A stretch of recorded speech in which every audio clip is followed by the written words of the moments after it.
Hey everyone, welcome back to the shop.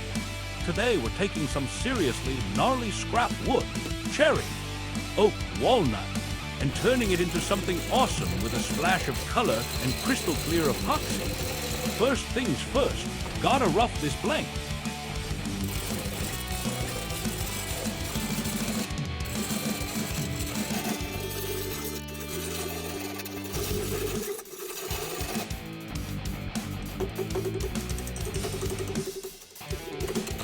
We need to create a mortise on the bottom so it can be mounted in the chuck. Now for the final shaping.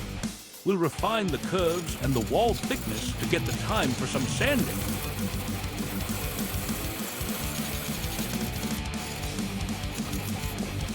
Next up, hollowing out the bowl. We'll carefully start removing material from the center, creating the inside pocket of the bowl.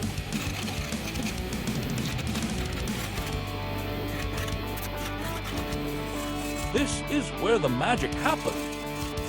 Starting with a rough grit and working our way up to the super fine stuff. Smooth as a baby's. Well, you know, a coat of super glue for a hard seal.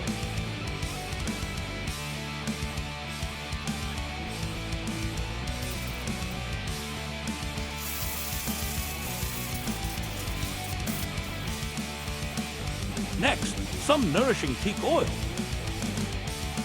Then, a few coats of spray-on lacquer for a brilliant shine. And finally, buff it out with some butter-wet wax for that extra touch of luxuriousness. Wow, look at that bowl! From scrap wood to a stunning piece of art. The epoxy really makes the wood pop, doesn't it?